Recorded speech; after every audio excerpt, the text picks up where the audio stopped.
Tahu nggak, buat kita yang sering lembur, tekanan darah 130 itu bukan cuma sekedar angka, tapi sebuah alarm darurat yang seringkali kita abaikan begitu saja.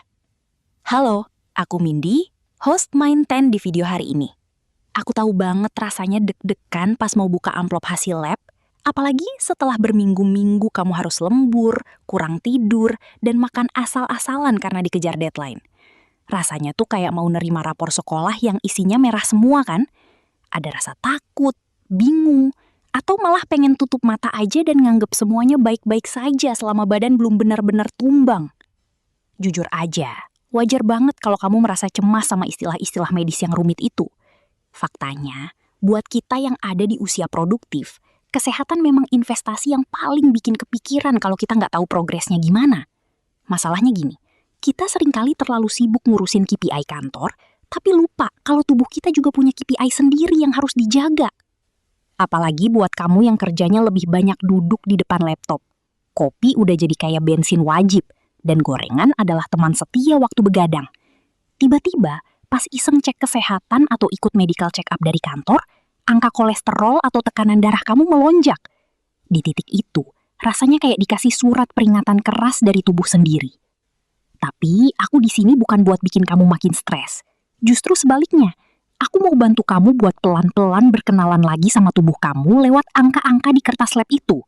Karena percaya deh, hasil lab itu nggak akan serumit yang kamu bayangin. Kalau kamu tahu mana angka yang harus diprioritaskan dan mana yang cuma sekedar informasi tambahan. Seringkali kita cuma fokus sama satu angka besar, tanpa tahu kalau ada beberapa angka kecil yang sebenarnya justru lebih berbahaya kalau dibiarkan.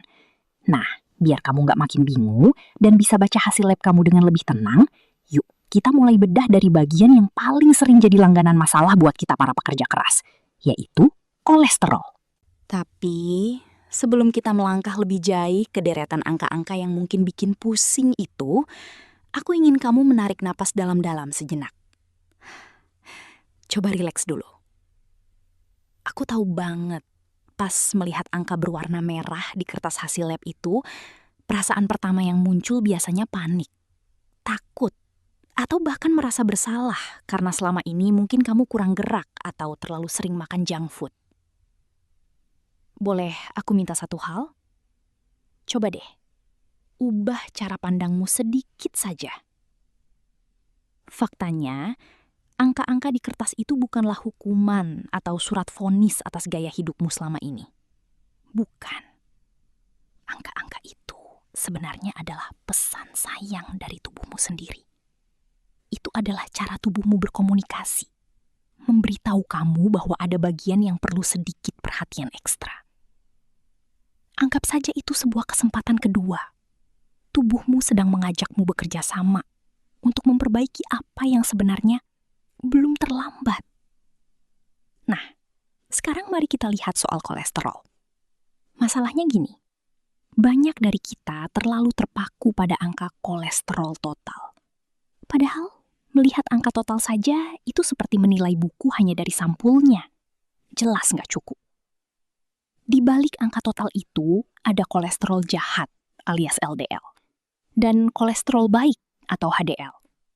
Seringkali angka total terlihat tinggi, padahal HDL-nya pun tinggi, yang artinya perlindungan tubuhmu sebenarnya masih kuat.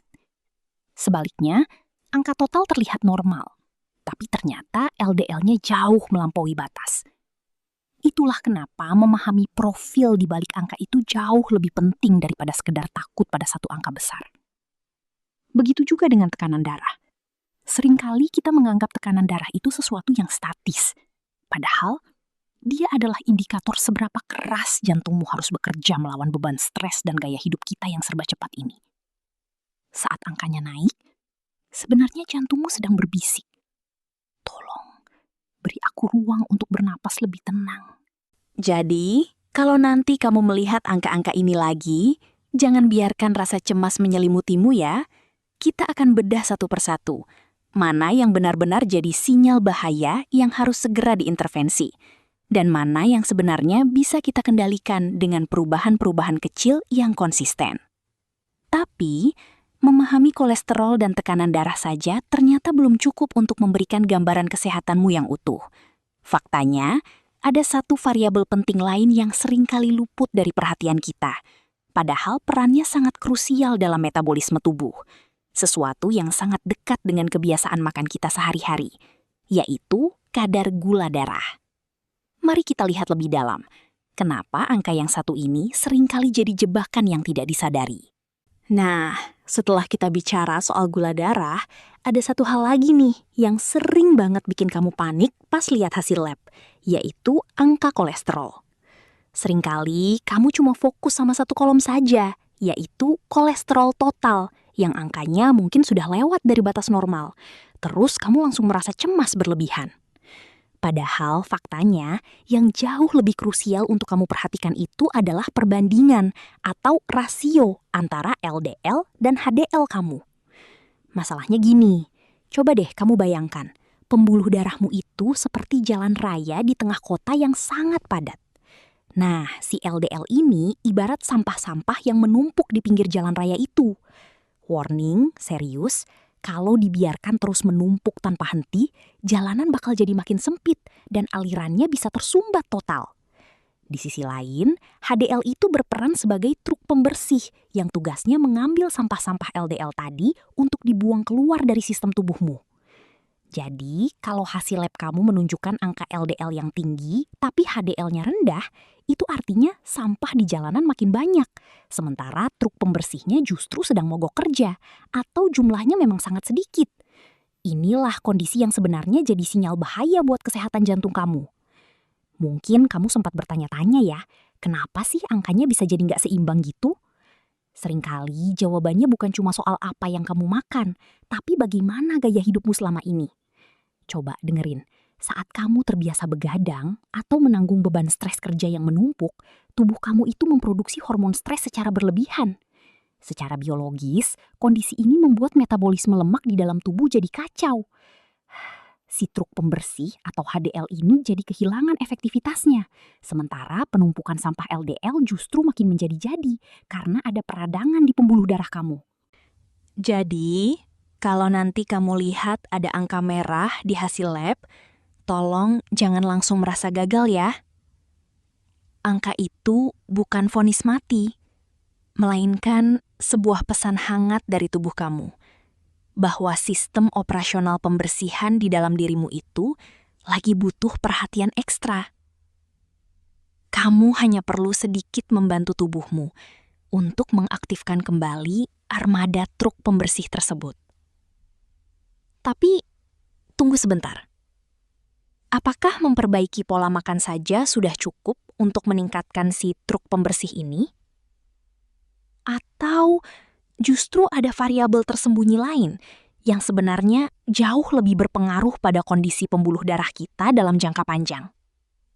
Karena ternyata ada satu hal lagi yang sering banget luput saat kita terlalu fokus pada angka-angka di atas kertas, yaitu peradangan kronis yang terjadi di tingkat seluler akibat gaya hidup yang terlalu pasif.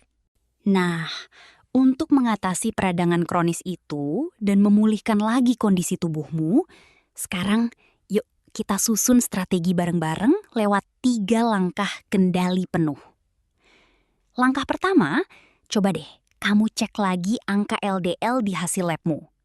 Masalahnya gini, kalau angkanya sudah di atas 130, itu bukan berarti kamu harus langsung panik atau berhenti makan enak sama sekali ya.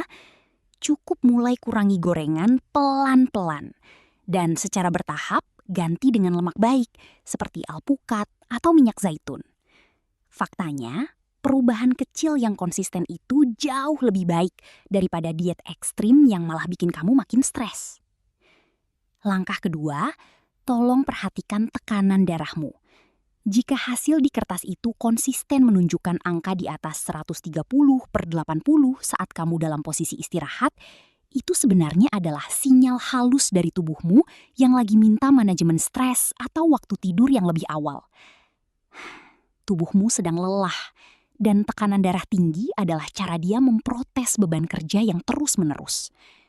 Coba deh, mulai malam ini, berikan dirimu waktu jeda 10 menit saja sebelum tidur untuk benar-benar rileks tanpa ponsel.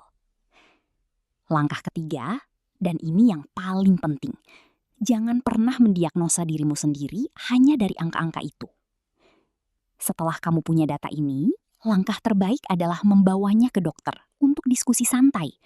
Kamu tidak perlu merasa terintimidasi, karena tugas kami adalah membantu kamu menerjemahkan apa yang sebenarnya sedang dibutuhkan oleh sel-sel tubuhmu. Ingat ya, kita sedang memperbaiki ini bareng-bareng. Langkah-langkah kecil ini jauh lebih efektif daripada perubahan drastis yang seringkali justru bikin kamu makin burn out di tengah kesibukan pekerjaanmu. Namun, setelah kita berhasil mengendalikan angka-angka klinis ini, muncul satu pertanyaan besar yang seringkali diabaikan oleh banyak orang yang terlalu fokus pada hasil lab. Bagaimana sebenarnya cara kerja sistem pembersihan di dalam pembuluh darahmu ketika kamu sedang tidur? Dan apakah ada momen spesifik di mana tubuh sebenarnya melakukan perbaikan total itu? Dan faktanya, jawabannya itu sederhana banget. Tubuhmu itu sebenarnya punya mekanisme pemulihan luar biasa yang bekerja sangat optimal saat kamu akhirnya memberikan kesempatan untuk beristirahat. Nah, proses perbaikan di dalam pembuluh darah itu sebenarnya adalah puncak dari semua usaha yang sudah kamu lakukan hari ini. Mulai dari memperhatikan apa yang kamu makan, bergerak lebih aktif, sampai menjaga pikiran agar tidak terus-menerus tertekan oleh deadline kerjaan. Mulai sekarang, aku ingin kamu berhenti melihat hasil lab sebagai deretan angka yang menakutkan atau sebuah vonis yang membebani pikiranmu. Sebaliknya, coba deh ubah sedikit perspektifmu. Anggaplah hasil lab itu sebagai sebuah peta navigasi. Dengan memahami angka-angka ini, kamu sebenarnya sedang mengambil kendali penuh atas hidupmu sendiri. Kamu bukan lagi orang yang pasrah menunggu sakit, tapi kamu adalah seorang profesional cerdas yang punya kuasa atas aset terbesarmu, yaitu kesehatanmu sendiri. Ingat ya, menjaga kadar kolesterol dan tekanan darah tetap stabil itu bukan berarti kamu harus menyiksa diri dengan diet ketat yang menyedihkan. Masalahnya gini, ini adalah bentuk self-love paling nyata yang bisa kamu berikan untuk tubuhmu. Kamu itu sedang berinvestasi agar bisa terus berkarya, menikmati hasil kerja kerasmu, dan menghabiskan lebih banyak waktu berkualitas dengan orang-orang tersayang. Secara personal, aku sungguh bangga padamu karena sudah mau peduli, mau belajar, dan mau meluangkan waktu sampai di titik ini. Itu artinya kamu sudah satu langkah lebih maju daripada kebanyakan orang di luar sana. Jadi, kalau kamu merasa penjelasan ini membantu kamu merasa lebih tenang dan lebih paham soal tubuhmu, jangan ragu untuk klik tombol like, subscribe, dan bagikan video ini ke teman atau rekan kerja yang mungkin juga sedang merasa burnout saat ini. Aku Mindy, terima kasih telah menonton video ini. Sampai jumpa di video-video selanjutnya.